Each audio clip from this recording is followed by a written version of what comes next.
Bonjour, dans cette nouvelle vidéo, on va parler de mémoire et de développement personnel.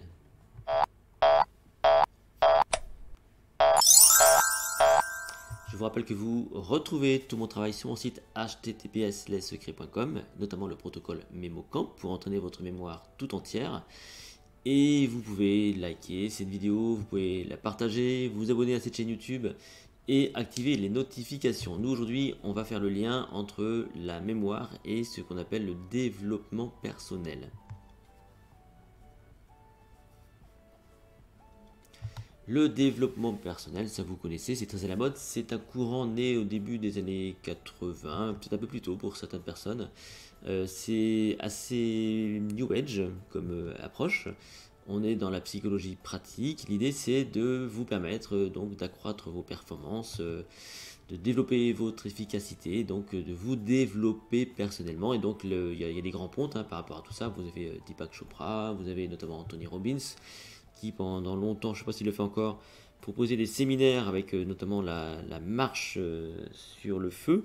Il y a toute une idée de positivisme là-dedans, et notamment quand on ramène ça aux écrits américains, notamment de motivation. Il y a eu l'époque des motivations, des motivateurs aux États-Unis. Donc on retrouve un peu tout ça.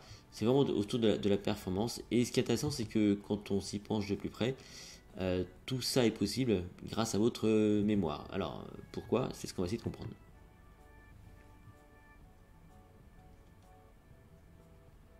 Je ne suis pas un grand fan de cette terminologie développement personnel. Je trouve que c'est assez réducteur parce qu'effectivement, on ramène tout ça à la psychologie, si vous voulez.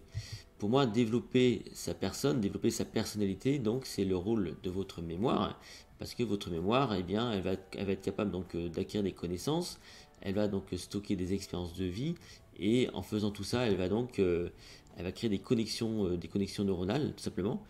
Et c'est bien par ce biais-là, par cette capacité à apprendre toute votre vie, que vous allez construire votre personnalité. Et surtout, ça vous permet donc de développer votre esprit critique. Donc plus vous apprenez des nouvelles choses, et c'est comme ça que ça fonctionne finalement, et bien plus vous développez votre personnalité, votre personne, votre caractère aussi, pourquoi pas, et donc votre personnalité, et vous renforcez littéralement votre capacité à analyser les choses, à raisonner, et donc à vous protéger quelque part contre notamment les fake news, ce genre de choses. Donc se développer personnellement, c'est pour moi nourrir sa mémoire toute sa vie. Nourrir de sa mémoire toute sa vie, de quoi? C'est ce que nous allons voir maintenant en pratique.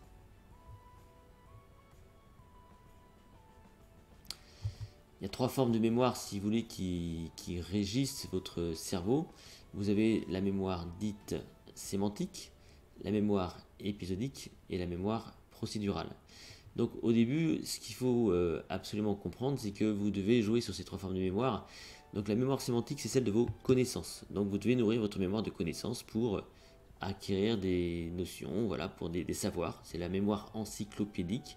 Vous avez la mémoire épisodique, c'est plutôt celle des contextes et des expériences de vie, notamment si vous faites des défis comme vous lancez le défi de sauter à l'élastique, ce genre de choses. Donc ce sont des expériences de vie qui doivent vous apporter aussi des choses et vous permettre donc de croître, de progresser dans votre quotidien.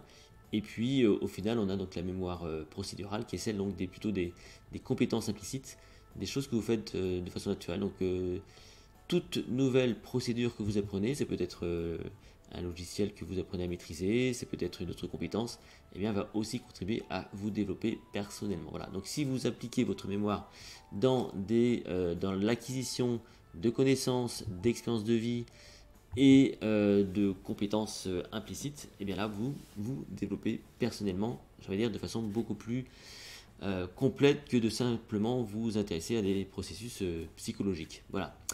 Si cette vidéo vous a plu, n'hésitez pas à la liker, à la partager.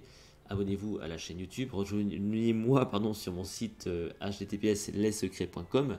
Quant à nous, on se retrouve dans une toute prochaine vidéo.